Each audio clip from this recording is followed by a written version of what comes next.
আগামীকাল অর্থাৎ রবিবার বিকেল থেকে রাজ্যে শুরু হচ্ছে নৈশকালীন বেঙ্গল সুপার লিগ ফুটবল প্রতিযোগিতা। শনিবার মালদা জেলা ক্রীড়া সংস্থার কনফারেন্স হলে সাংবাদিক বৈঠক করে বিস্তারিত জানান কর্মকর্তারা। স্ট্রাচি স্পোর্টস এবং আইএফ এর উদ্যোগে 8টি ফ্র্যাঞ্চাইজি দলকে নিয়ে জেলা ক্রীড়া সংস্থার মাঠেই প্রতিযোগিতা চলবে। শিলিগুড়ি, মালদা, মুর্শিদাবাদ, বীরভূম, বর্ধমান, হাওড়া, হুগলি, মেদিনীপুর, উত্তর চব্বিশ পরগনা, সুন্দরবন প্রভৃতি বিভিন্ন জেলার ফুটবল ক্লাবগুলি হোম এবং এই পদ্ধতিতে বেঙ্গল সুপার লিগ প্রতিযোগিতায় অংশ নেবে। আজ মলদেহে এসে পৌঁছিয়েছে Bengal super league trophy. Franchise বিভিন্ন দলগুলিতে অনূর্ধ্ব 19 স্থানীয় ফুটবলারদের পাশাপাশি বিদেশি ফুটবলাররাও থাকছেন। রাজ্যের বিভিন্ন অঞ্চলের প্রতিভাবান ফুটবলারদের প্রতিভা দেখানোর অনন্য সুযোগ থাকছে এই প্রতিযোগিতায়। রাজ্যে ফুটবল প্রতিভাকে খুঁজে বের করা এবং রাজ্য ও জাতীয় ফুটবলের সাপ্লাই লাইন আরও জোরদার করা এই প্রতিযোগিতার উদ্দেশ্য বলে জানিয়েছেন উদ্যোক্তারা। আগামী 1 ফেব্রুয়ারি অনুষ্ঠিত হবে প্রতিযোগিতার ফাইনাল খেলা। রাজ্যের একাধিক জেলায় বিভিন্ন স্টেডিয়ামে এই বেঙ্গল সুপার লিগ প্রতিযোগিতা চলবে।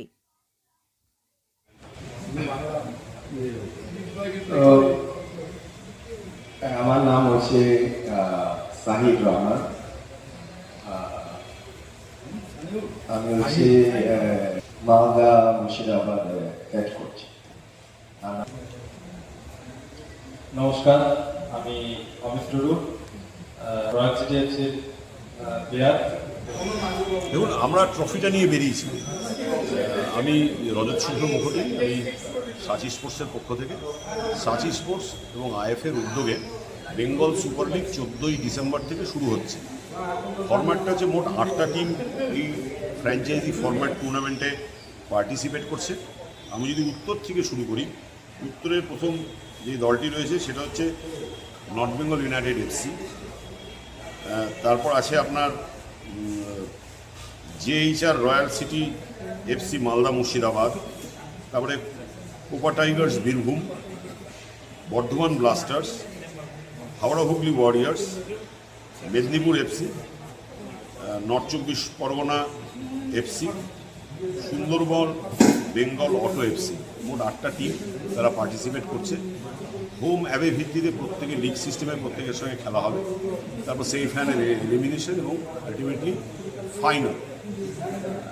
আমরা এই ট্রফিটা নিয়ে সুন্দরবন থেকে সবকটা ফ্র্যাঞ্চাইজির কাছে যাচ্ছি এবং ফ্র্যাঞ্চাইজিগুলোর কাছে যাত্রাপথে সাধারণ মানুষের সঙ্গে যা বুঝতে পারছি যে সারা বাংলার মানুষের মধ্যে কিন্তু একটা রীতিমতো টকবগে ব্যাপার তৈরি হয়েছে এই ফুটবলকে কেন্দ্র করে।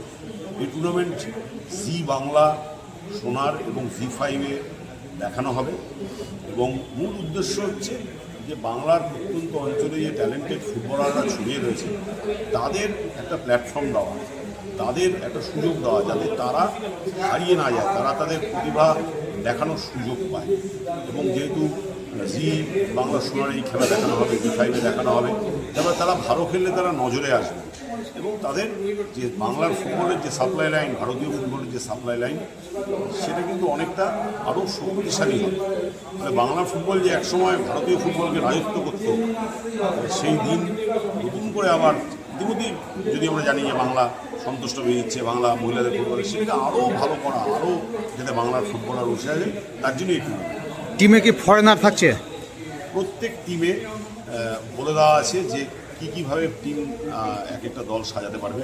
তাতে যেমন লোকাল প্লেয়ার নিতে হবে, আন্ডার-19 নিতে হবে, তেমনি ফরেন প্লেয়ার কোটা বেঁধে দেওয়া আছে, বা অন্যান্য রাজ্যের থেকেও তারা চাইলে তারা প্লেয়ার নিতে পারবে। মূল পারপাস হচ্ছে যাতে ভালো ভালো প্লেয়ারদের সঙ্গে আমাদের যে জেলা, আমাদের রাজ্যের প্লেয়াররা খেলে তাদের প্রতিভার বিকাশ হয়, বা এই আন্ডার-19 যারা আছে তারা যাতে ভালো ভালো প্লেয়ারদের সাথে খেলতে পারে এবং কোয়ালিটিটিভ ফুটবল যাতে হয়, তার জন্য বিদেশ থেকে ফুটবলারও তারা নিতে পারছে। যেমন মালদা মুর্শিদাবাদের যে টিম, তাদের মধ্যেও আমি যতদূর জানি যে দুটো ব্রাজিলিয়ান আছে, বিদেশি ফুটবলার তাদের কাছে। কবে থেকে খেলা শুরু হবে, কবে শেষ হবে? এখানে 14ই ডিসেম্বর মালদা মুর্শিদাবাদ দিয়ে প্রথম ম্যাচ শুরু। এটা ডিসেম্বর এবং জানুয়ারি পরে চলবে। ফেব্রুয়ারির 1 তারিখ ফাইনাল। আপাতত যা ঠিক আছে। এই খেলা কি শুধু মালদাতে হবে না বাইরেও হচ্ছে এটা খেলাটা? মানে 8টা টিম যে হবে, 8টা টিমের প্রত্যেকের হোম গ্রাউন্ড আছে। মালদা মুর্শিদাবাদ টিম তাদের হোম গ্রাউন্ডে খেলবে, আবার প্রত্যেকের টিমের যে হোম গ্রাউন্ড তাতেও খেলতে যাবে। এই প্রত্যেক জেলা জুড়ে কাঞ্চনজঙ্ঘা স্টেডিয়ামে খেলা হবে, বীরভূমে খেলা হবে, ক্যানিংয়ে খেলা হবে, নৈহাটিতে খেলা হবে, হাওড়ায় খেলা হবে, সব জেলায় খেলা হবে। মানে প্রবেশ মূল্য লাগছে কিছু? এই খেলা দেখতে ফ্র্যাঞ্চাইজিরা ঠিক করছে কোন মাঠে, এটা ফ্র্যাঞ্চাইজি ডিসিশন যে তারা কত টাকায় কি টিকিট বিক্রি করছে। আপনার নাম পরিচয়? আমার নাম রজত শুক্ল মুখোপাধ্যায়, আমি সাচি স্পোর্টসের